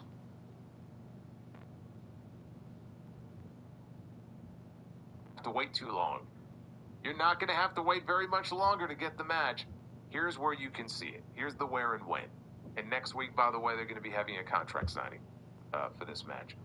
So that sets up the second big match now for that Sunday night's main event show. They've already made it official that Cody Rhodes is going to be wrestling Randy Orton. Now we have Oba and Braun. Both matches, by the way, no titles on the line. But those are two very big matches for that show. Breakker, again, he was pleased with Heyman, but then he caught him shaking hands, and so, the paranoia sets in. The paranoia sets in. Can I trust this guy? He's all chummy with Obafemi. I don't know. Are you with me or are you with him? That's going to be the story. And I'm not really enamored with it, and I'll tell you why. Because to me, it just feels like a rehash of what we've already seen. Well, first of all, Paul Heyman does not always need to be the center of attention with this shit. That's number one. Number two, it's like what we got with the Night 1 WrestleMania main event last year. It was all about Heyman. Roman and Seth and Punk. Who's going to have their allegiance with Paul Heyman? Who's going to win the hand of Heyman? Or who will Heyman stab in the back? Like, he was the focal point of the story. I don't think he needs to be the focal point of the story here. But it looks like he's going to be. But I'm just glad we don't have to wait too long to see the match. It is kind of funny to me that Heyman was talking about how, a match like this, you got to wait for the biggest possible stage. And then they announce it for fucking Sunday night's main event. But good, it's about time they put some effort into one of these shows. I mean, the last couple of Saturday night's main event shows were not exactly lighting the world on fire. Because they have no PLE in September, this is going to be the de facto big PLE for the month. Because after that, we don't have anything really until Money in the Bank, unless you count Worlds Collide. I'm sure CM Punk will be on that show. But we don't have a whole lot between now and Money in the Bank. This will help bridge the gap until we get there. Now, in the final first-round match in the Roman Reigns tournament, it was Dragon Lee, one-on-one with El Hijo del Dr. Wagner Jr. Wagner clearly had the size advantage here in this match. Crowd was very quiet for this until Dragon Lee caught him with a dive out to the floor. That got a rise out of him. Then they got into a chop battle. Lee hung him up in the ropes, Tree of Woe style, went up top, hit the double stomp for a near fall. Dragon Lee, he tried for a leaping Rana out over the top rope, but as he went flying over the top, Wagner held on to him, turned around, and then from the apron, powerbombed him back into the ring. Then he went up top, came flying off with a frog splash, only for a 2. Later on, Wagner hit a superplex. Lee countered out of his Wagner driver attempt into a version of a Destino, and then he followed that up with a proper one, Operation Dragon, for the win. This was the better of the 2 first-round matches that we had. I like this one more. And they got about 5 minutes more, too. First one got like 6 minutes. This one had about, what this got? About 11 minutes. So that helped. So Dragon Lee, let me put the bracket back up here so you guys can get a visual aid. Dragon Lee is now going to wrestle Rey Fenix in the next round of this tournament. And boy, that match has the potential to be fucking awesome if they let them. I hate that I have to kind of put that caveat there, but I feel like I always have to put the caveat with WWE when it comes to the luchadors. If they let them. We got some good wrestling tonight. But Dragon Lee and Rey Fenix, like you and I both know what these guys can do in the ring together if you put them in there one-on-one. Are they going to be given the opportunity to do that? Are they going to slow things down? Are they going to have the time they need to really build some drama? Because I'm going to tell you something right now. The only real drama in this tournament is that Dragon Lee Rey Fenix match. There is no drama with Penta and La Parka. There is no drama with Penta and Rey Fenix. If they do that in the finals, or if they do Penta and Dragon Lee. However, I could see them sending Dragon Lee to the finals. It is not a guarantee that we're going to get Penta and Rey Fenix. I think we will. I think we should. But at least here there's some doubt. Like it could go either way. Not a lot of doubt, but at least there's a little bit of doubt. But let them just go out there and do what they do. You know, sometimes we get these lucha matches in this company and it's like they're working at half speed. You know, we had that in the first round, actually with Penta and Laredo Kid, we had that a couple weeks ago. You let these two guys go out there and do what they do, that's going to be a fucking great match. Speaking of luchadors, and speaking of great matches, they definitely let these guys go out there and do their thing. Chad Gable, this was his first defense of the Intercontinental Championship since winning it at SummerSlam. He went out there to defend against Rey Mysterio. He was more than happy to give Rey a shot at the title, and Rey accepted. Now, Rey already had a shot at the title in June against Penta, and he lost. So I was like, all right, I'm going to give him another shot. I mean, they can't possibly be thinking about taking the belt off Gable this soon. I guess Rey's just going to go in there and lose again. And I wasn't even sure they were doing the match tonight until earlier today. I saw they added it to the lineup. I was a little surprised. I thought they were going to save this for Mexico City. But we got it tonight. And at the beginning, they're shaking hands, right? Everything's cool between them, and they both have the same idea. They both threw kicks at each other's gut to kick things off. So they fought out to the apron, where Mysterio hit a Rana that took both of them down to the floor. There was also a spot where Rey hit an Asai moonsault from the ropes to the floor. Gable was back in the ring when Mysterio I think he was trying to springboard back inside. As he goes flying back into the ring, though, Gable somehow turned this into a fisherman's suplex for a near fall. I haven't seen that. I have not seen that kind of counter into a fisherman's suplex, so that was cool. That was very clean. We got a diving headbutt from Gable. Angle slam, only got a near fall. Rey tried for a 619. Gable, though, caught his leg into an ankle lock. Rey was able to fight out of that. He sent Gable face first into the middle turnbuckle. Rey then caught him with a 619. He didn't catch him like normally he does it like in the middle of the ropes. This was closer to the post. But he hit the 619, and then after that he was able to get him in like the proper position. And then he hit another 619. And now the crowd is going apeshit. Now it's not a case where they were like booing Gable.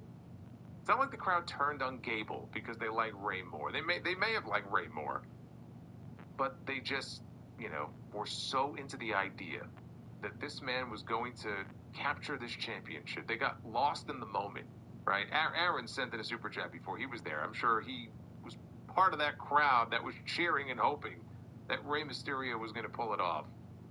And he goes to the top, he comes flying off with the splash, and he got the knees up. He got the knees up, and then at that point, he got the ankle lock applied yet again. Rey tried to kick him away a couple of times. That didn't work. Then Rey tried to turn it into a cradle. Gable was able to reverse backwards into a cradle of his own, and he got the pin to retain the championship. They actually got longer for this match than Gable and Penta did for their SummerSlam match. So I was again, surprised to see them do this match at all tonight. I thought they were going to want to save this match for Mexico City and just really build up a big Raw show next month with the world title on the line, IC title on the line. And it may still be, but it'll be against somebody else. Crowd tonight, again, they were on their feet for the final closing moments of this here. I'm glad we didn't have to wait. You know, hey, I'm not complaining about the fact that we got the match a month early. Mexico City is still 4 weeks away. But this was fucking great. And this is what I was talking about at the beginning of the stream, where sometimes Ray is out there, and again, you know, kind of a slower match, and he's not doing anything too crazy. He didn't do anything too crazy here either, but the fact that he's even out there doing acai moonsaults and just moving around the way that he moves around is incredible when you consider the longevity that he has had.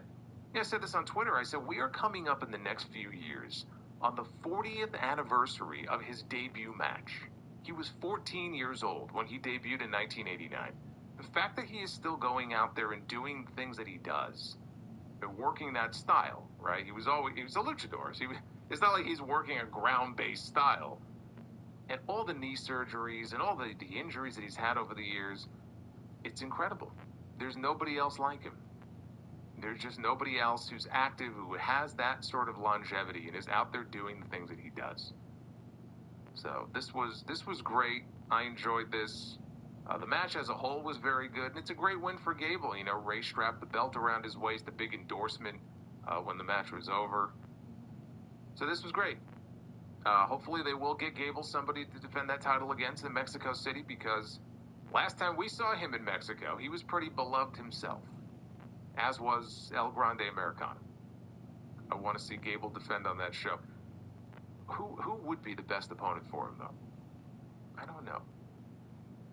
Who should Ray defend that championship against on that show? I have to think about that. Penta is already occupied. We're not going to be getting a SummerSlam rematch on that show. Maybe Phoenix. Although Phoenix already has a belt. He's already got that AAA. You know what, though? You can still do it. You can still do the match. No law that says you can't. We go to the back. And just in time, guess who arrived? In the nick of time, the World Heavyweight Champion has arrived. Roman Reigns in his SUV. And wouldn't you know it, it's time for him to walk out to the ring to close the show. Jacob Fatu was already there waiting for him. The two of them made their way through the back, through Gorilla, and out to the ring. They went to a commercial. They came back. Roman got the fans to acknowledge him, and then he said, "Bring me Solo." And I said, well, I can't. I'm sitting here, and I'm getting ready for my review. But the crowd was going nuts for Solo Sikoa. They did not want him to join. He came out with the Usos. Again, he looked like he would rather be anywhere but there. He gets into the ring, and they're chanting his name. And Roman said, I don't care what they're saying. The sight of you, just the sight of you, is pissing me off. Now, some people say that he's petty, that he holds receipts. But how could he not with Solo? And then he flubbed. He said, almost 3 years ago now, it was on Raw, the premiere on Netflix, Tribal Combat, that he beat Solo's ass. And I said, has it really been that long since the beginning of the Netflix relationship? I said, I don't think it's been 3 years. It was January of last year. His timeline was off a little bit. But he said that they put a little something together. So he directed our attention to the Tron, and they showed highlights. This is before Tribal Combat at the beginning of last year, where he was saying that he would acknowledge Roman if he lost Tribal Combat. Right? He would get the Ulafala back. He'll happily acknowledge Roman if he loses to him fair and square. Which he did. And he did acknowledge Roman, but he never returned to the family. He didn't want to go back. He didn't want to have anything to do with the family. And then last week they showed the clip of him telling Jey Uso to tell Roman Reigns, you know, he could kiss his ass. So now we come back live. Roman is a time traveler, yes. And Cody beat him 13 years ago? Yeah. His timeline is a little off. Come back live. Roman is staring a hole through Solo. Solo's biting his lip, just holding back a smile, barely. Solo chants from the crowd. Roman said, Buffalo may think this is funny, but my question is this. Why do you think it's funny? Says, you're a cool guy now, huh? He's looking at his, I assume he's talking about his watch. Roman's big watch guy. He's looking at him. He goes, oh, you got a John Mayer on you, huh? You got your little chain. He pulled Solo's sunglasses off, threw them down, stomped on him. He goes, why are you even looking me in the eye right now? Why aren't you on your hands and knees begging me right now? And that was the cue, I guess, for Jacob to deliver the super kick. Not to Roman. That would have gotten a big pop. He super kicked Solo in the face. Then he put the Tongan death grip on. So Roman screams, enough, like Cody would. Jacob releases the grip. Solo is writhing around on the mat, holding his throat. And Roman says, you're not too funny now, are you? As a matter of fact, Solo's going to have to wait there for a little bit because I got other business to handle. Because the twins, they call the play. They execute the play, they level up, and he wants this to be understood. He's the tribal chief, and these are his captains. These are made men. If you disrespect them, you disrespect him. So a stagehand, maybe it was Lord Mark. I couldn't see who it was, off camera. But they reached up and they handed Roman 2 black ulafalas. And Roman placed one around Jimmy's neck, placed the other one around Jay's neck. Meanwhile, they showed Jacob in the corner, and he is fuming, right? Because there's none for him. So they have ulafalas, but not him. Plus, Jay had disrespected him earlier and said, who's the punk ass now, right? So Jacob is not happy. Roman tells Solo, get your ass out. And then we hear LA Knight's music. Big pop for LA Knight. He walks out, takes off the vest. He's like, what do we got here? 4-on-1? Whatever. He gets up on the apron. He low bridges Jey Uso out over the top rope. He hip toss Jimmy out of the ring. He gets inside. Jacob attacks from behind. And he's going to apply the Tongan death grip. As he's coming in to apply the Tongan death grip, Roman stops him, backs him into the corner. He's browbeating him. He's yelling. I couldn't hear everything he was saying. But it was probably, again, last week he told them no one puts their hands on Knight except me. So I would imagine he was probably telling him off for that. And he delivers a Superman punch of his own, does Roman, to LA Knight. So now he mounts him and he's going to go pummel Knight, but he stops. He looks over at Solo, who's licking his wounds in the corner. And he tells the Usos to pick him up. Pick up LA Knight. So they do, and then Roman grabs Solo, and he goes, we're your family. Says, I brought you in. You got to make some tough decisions now. End him. I shouldn't have to do it. You do it. You're here to serve. Serve your family now. And Solo is thinking about it, and he just starts saying, I'm sorry, saying to LA Knight, I'm sorry, saying he's sorry over and over and over again. And then he goes to deliver the spike, and he turns, and he spikes Roman instead. And everybody pops. You remember the segment many years ago where Jey Uso said, I'm out, and he gave Roman the super kick, and everybody lost their shit? This wasn't as big as that, but it was sort of the same thing, where it's like, okay, we got the little swerve. Roman, in this case, took a spike and not a super kick, and everybody lost their minds. Crowd goes crazy. Then Solo does the gun gesture, like Jey Uso does. He does it towards Jay, right? That's his warning shot. Jay comes at him, but he gets sent outside. He back elbows Jimmy, which knocks Jimmy backwards into a BFT from LA Knight. Outside the ring, Solo goes and spikes Jay over by the Timekeeper's barricade. In the ring, Knight and Fatu now, they're face to face. And Jacob he's just standing there in the corner with his arms kind of crossed, and he's refusing to lift a finger to him because, again, he was yelled at by Roman. So he's just going to stand there like a good soldier and not do anything. Roman tried to catch him with a Superman punch. Knight, though, caught him instead with the BFT. And all through this, again, Jacob just stood there. Solo gets back in the ring, and LA Knight is there. He's looking at Solo. Solo's looking at him. Knight puts his fist out. Solo gives him a fist bump back. And the two of them leave together as Jacob just stands there with Roman on the mat. As Bloodline segments go, this was one of the better ones, the best one we've had in forever. Even better, Solo now stays babyface. Instead of dragging this out, he rejoins for a while. And look, I think that there could have been some interesting TV segments that come out of that. If you have Solo unwillingly in the Bloodline, or pretending that he's okay with being back in the Bloodline, and he's trying to sort of infiltrate from within. I mean, there's a few different ways you could have gone with it, but I'm happy they're keeping him as a babyface now, because that's the right role for him to be in. Meanwhile, they're continuing to stoke this tension between Roman and Jacob, and I feel the same way I felt before, which is that when Roman loses the World Heavyweight Championship, he's going to disappear. So when he disappears and he's ready to leave again, that's when they pull the trigger on Jacob turning on him. Jacob then takes his spot, and Jacob will lead the Bloodline. I said this, Zilla Fatu debuted on NXT last week, and I don't know how long they plan on keeping him down there. I think you can keep him down there for a while. I don't think there's any rush to get him on the main roster. It's not like the Bloodline is going anywhere. The Bloodline's going to be here for another 5 or 10 years.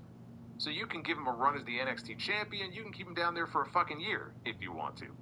But when the time is right and he gets called up, he can be to Jacob what Jacob is at the moment to Roman. Maybe not as much of a manservant, but kind of like his right-hand guy. And we know the Bloodline is still going to be around, but you kind of give it a makeover. Roman goes away for a while. Jacob takes that leadership position. Eventually, Zilla comes up. Zilla could be his boy. Do you keep the Usos in there?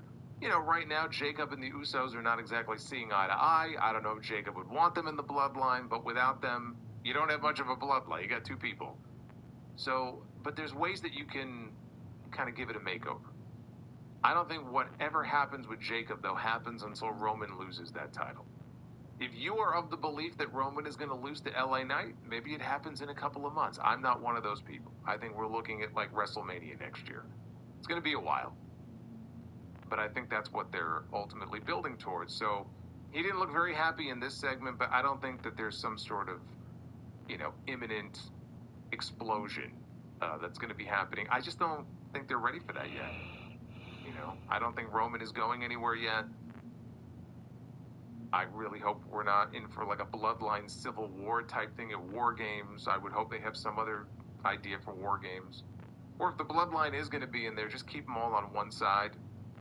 Have a completely different team on the other. That's too early to start speculating about War Games. But as I said at the beginning, what this also tells me, and this is just my take on this, is that if we were going to get a championship changing hands and Money in the Bank, and it was going to go to LA Knight, as many of you I know would love to see, and I would love to see it too, I just don't think it will.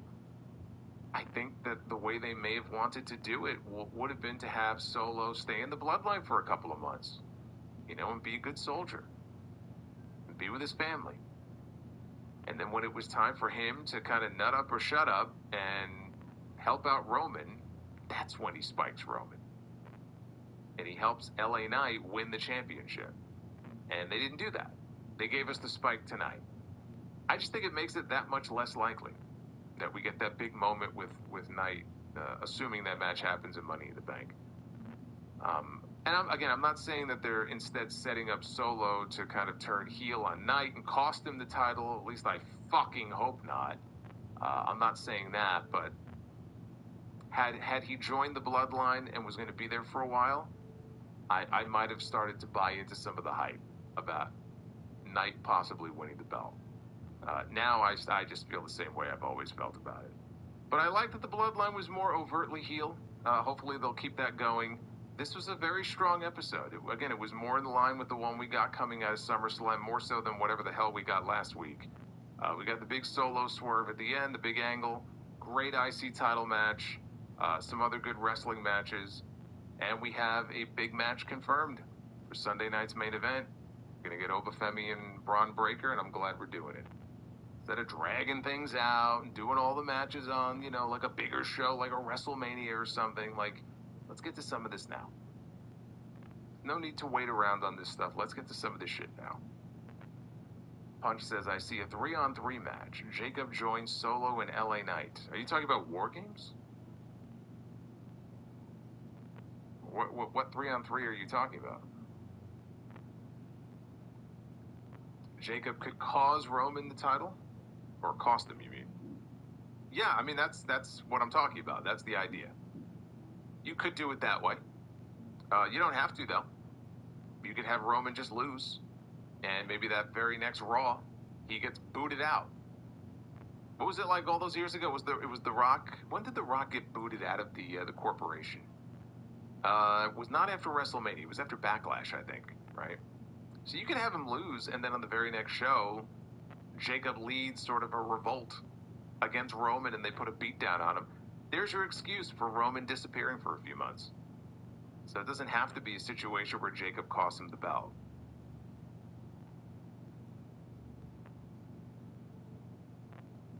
Waiting until Mania for Roman to drop the belt is ridiculous. Really?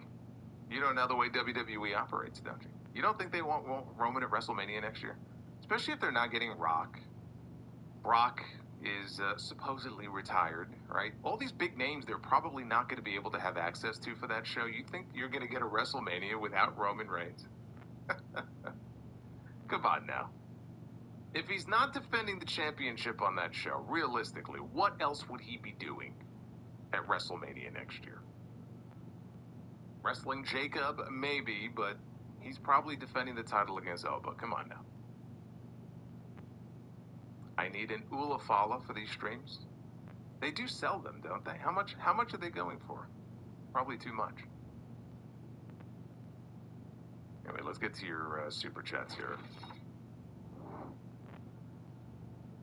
Let's get into your messages. See what you thought of Raw tonight. I enjoyed it.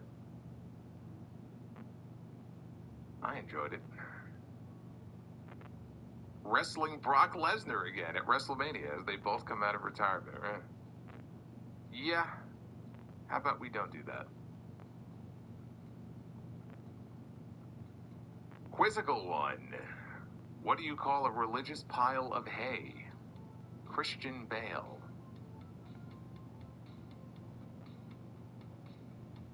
I like that.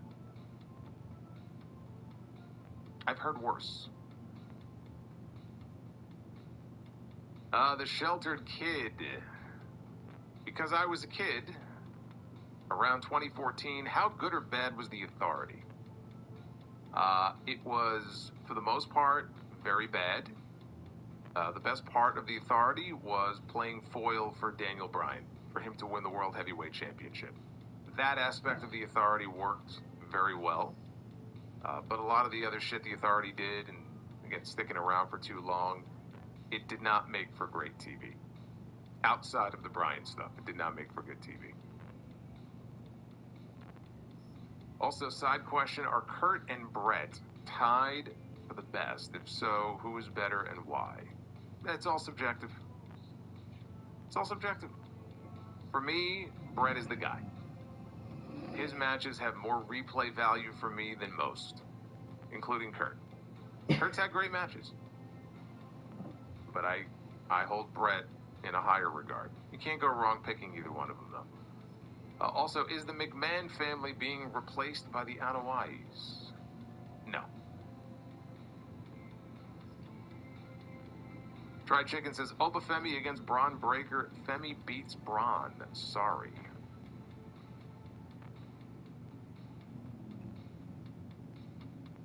The Bloodline are the NWO. More family members keep coming to WWE.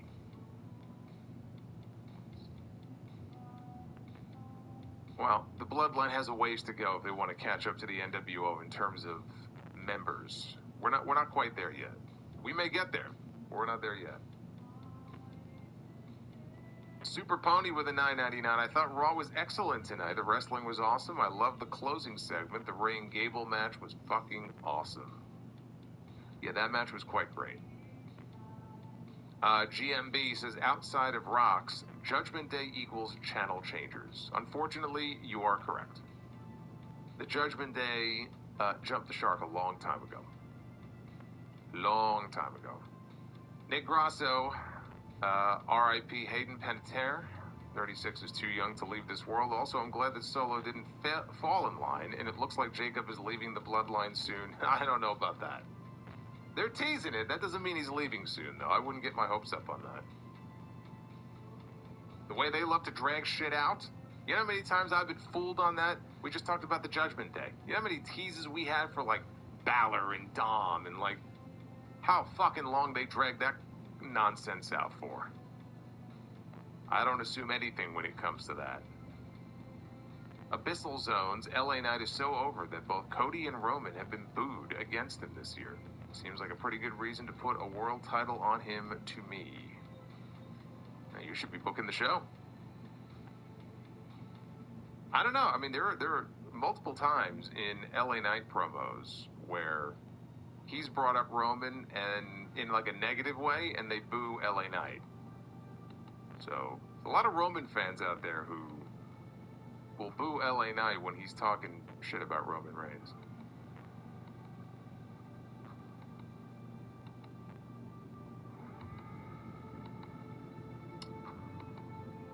Jason Tarr.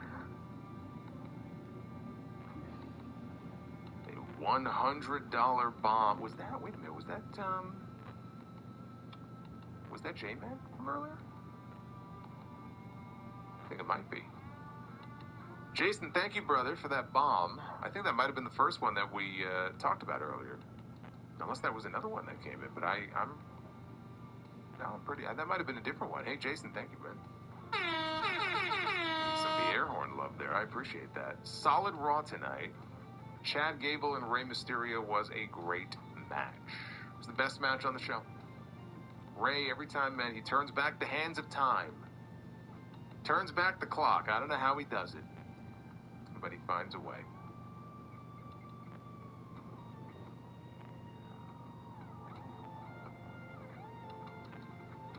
Velvet Floor 18. How excited is Rikishi right now? I think Rikishi is probably at peace. I don't think he's throwing furniture. You know, sometimes he gets very aggravated over certain things that happen on TV, but he has no reason to be aggravated right now. He should be very happy.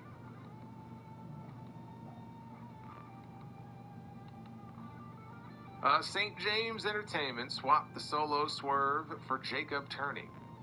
Yeah, Money in the Bank. Look, I would love to see it. I just don't know if they're ready to do it just yet. I don't know if they're ready to pull that trigger just yet.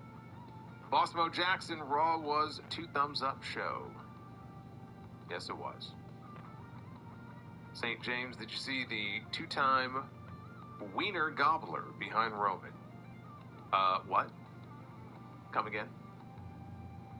I don't know what you're talking about. I was not looking for that, nor did I see that. Or else I certainly would have mentioned that during the review. The Shaunathon says, I pray creative doesn't do this, but I could see Solo costing LA Knight the title at Money in the Bank. Oh, I could see them doing that too. They'd be like, oh, we got an even better swerve that we can save for the fucking pay-per-view.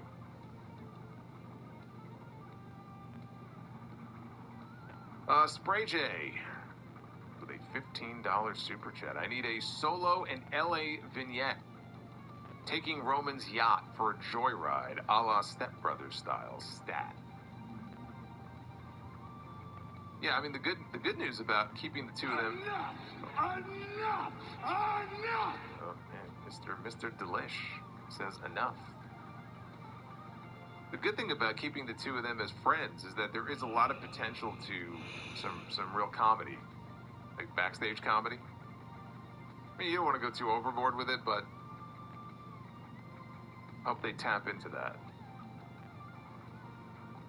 Aaron with the $99.99. You read Aaron's message earlier. He was at the show tonight. Aaron, thank you for the love, brother. I haven't heard from Aaron in a while. Good to see you, brother. Fucking awesome. What are we, 7 out of 10 on the goal? Yeah, the way the wheel landed for the Be the Booker stuff, it's the likes have been disregarded in favor of the bonus goal. That's what we landed on. So we're going based on that. We're 7 out of 10 right now on that. We're almost there. We're climbing. We're not quite there yet. EJ Slab with a $4.99. Mets fan, White Sox fan asking, can we get a fuck Pete Crow Armstrong? Fuck Pete Crow Armstrong. Cubs traded a prick Javi Baez for another prick PCA. More arrogant than Utley. I think it would be very difficult to be more arrogant than Chase Utley. My favorite sign ever at a baseball game was actually outside the stadium. It was many years ago. It was a pre-show or post-show panel with Gary, Keith, and Ron outside the stadium. And there was a fan standing behind them. I still have it on my phone. There's a fan standing behind them with a giant sign that says, Chase Utley deserves the electric chair. And I endorse that. Thank you, EJ. Nick Grasso, the $9.99, says, maybe instead of Solo spiking Roman, maybe Jacob screws Roman at Money in the Bank. I just hope they don't have Solo betray Knight and help Roman win. That would be terrible. Yes, but Nick, it's what we do. It's what we do, Nick. We tell stories. We swerve people. We zig when you think we're going to zag. It's what we do.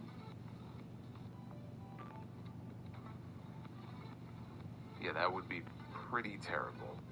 Prince Vegeta says, what a quote-unquote babyface Roman is, telling fans to acknowledge him, bragging about how good his life is, feuding with popular babyfaces, breaking people's property.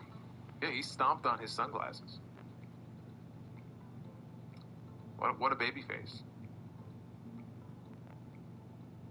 Also says, this is Lyra's first match on TV in almost a month, since she got that huge win over the legendary Bayley. WWE really knows how to keep momentum going. Oh, sure they do. They're so great at it, aren't they? Yeah.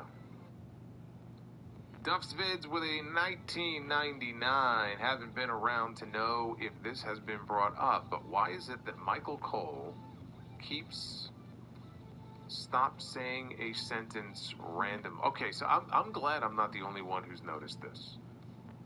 So I've noticed this has become a real issue since they went to Netflix. They will be coming back from a commercial break, for example. And Michael Cole will begin to do a plug, right? He's going to promote something. And then the audio just cuts out. And I hear the Raw music playing, and they're just showing the crowd, and like 5 or 10 seconds go by of nothing. Nothing.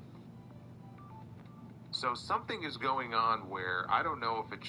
I don't know. I don't know if it's for certain feeds. They're cutting the audio. It's very weird. And yes, it happens on Smackdown too. Okay, yeah, that's true. It's not just Raw. I don't know why that happens.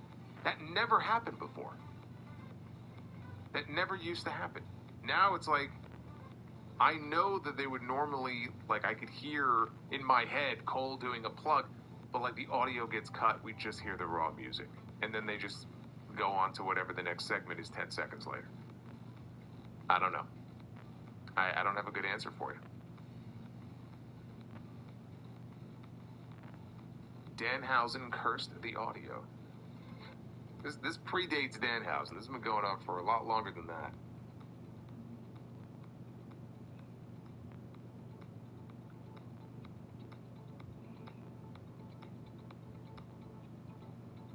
Base Virus, Judgment Day could use Big Cass. And, you know, I hate to say it, but I think you're probably right. I see, at this point, I would rather they just kill the Judgment Day dead. But honestly, if you want to keep the Judgment Day around, they need some new blood. And I think that could benefit Big Cass.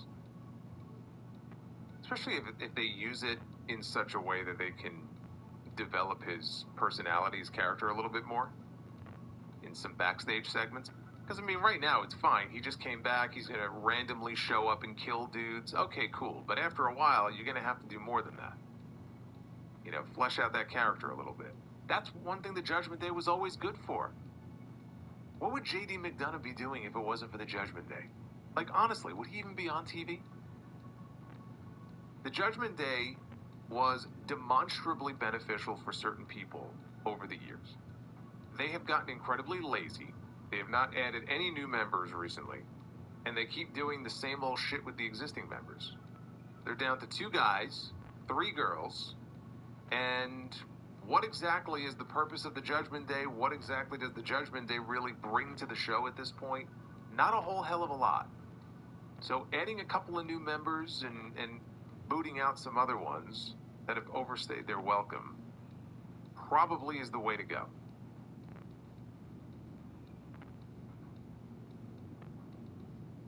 Presto changeo. Bloodline splits in 2. The Bloodline and the Gas Line.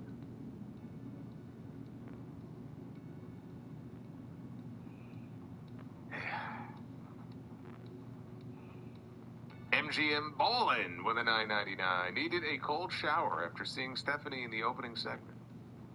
But in all seriousness, Liv has become get off my TV cringe, and I was a big fan at one point. Give me Jacob turning on Roman and LA winning. MGM, I think, you're asking an awful lot of this creative team. I think you may be setting yourself up for some big disappointment, brother. Temper those expectations. I'm just saying, just bring it down just a little bit. I'm with you, but you got to temper those expectations. And RD Beats with a 20. Hey, it's RD Beats. It's Dylan, everybody. Just want to say I won my dog collar match. All right, how about that? I mean, if you lost the dog collar match, you wouldn't be able to hang around here anymore. You'd have to hang your head in shame. It was my first time, oh, he got color. Okay. It's his first time getting color, even though I didn't bleed as much as my opponent, and I ended up cutting a great tear in my, cutting a great tear in my eye, like promo afterwards. Well, if that's on video, you'll have to, tweet me or share it with me. This, Ric Flair-esque promo. Well, congrats on the big win. You know, Dylan's been keeping us updated periodically on his career, how things are progressing. I love getting these updates. And last but not least here, Barry MK with a 5. Miz and Kit going back to normal without being explained last week, and their story with Danhausen just ended is so lazy. They don't even try anymore. Yeah, but let's be honest, like, who gives a shit about that story? That story was garbage. Yeah, we never got a payoff to what was under the sheet, either. It was probably going to be Baron Corbin. And then they came to their senses and said, hey, maybe we should debut him a little more seriously. And now he's the United States champion. Guarantee you that that's how they were going to bring him back. And then there was a creative shift, and then the body under the white sheet in the laboratory story just went away. I don't think it's been mentioned or teased in like 2 months. Of course it's lazy. Of course it is. But like, in this case, who cares? I'd like to pretend that none of that even happened. I think that's probably the way to go.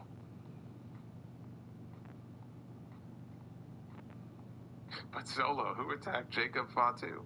Well, if you ask all these people, oh, it was Drew McIntyre, because he said so. Yeah. Another aborted storyline.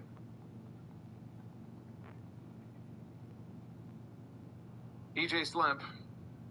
I said it because the Cubs literally traded arrogant Javi Baez to the Mets for arrogant PCA, NL MVP frontrunner, and Babe Ruth existed denier. Fuck PCA. You know, at first when you said that before, I read that, for some reason I read that as PCO. Like, what did PCO do that was so wrong? PCO is awesome.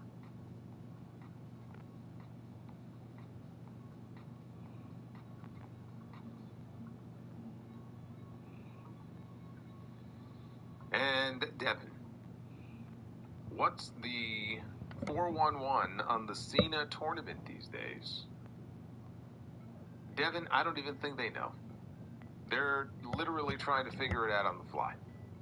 They do not have all the details worked out. I'm half expecting them to just quietly let it just sort of die and go away.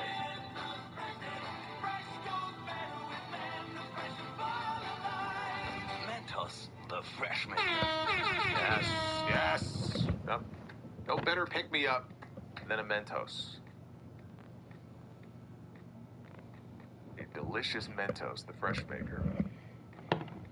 That was Yukio Rules with a $30 drop to get us to 8 out of 10 on the bonus goal.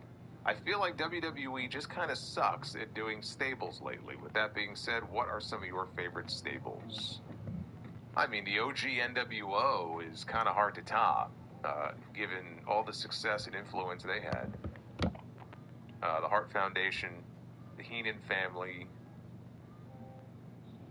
I'm not ranking them, by the way. I'm just kind of the ones that I enjoyed. I'm just kind of naming them. Obviously, the Four Horsemen. As far as which, version of the Horsemen, probably of the bunch, I would go with the one that had Barry Windham in it. It's the best version of the Horsemen. The Shield. The Shield was one of the greatest factions in the history of that company.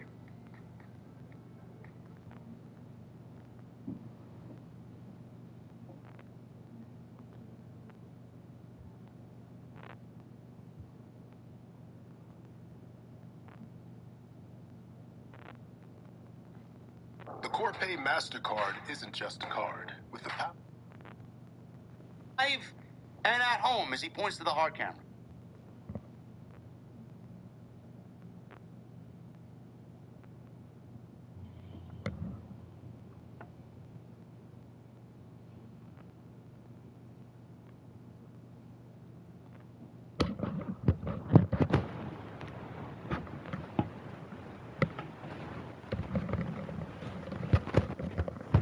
Well, might will just end the video.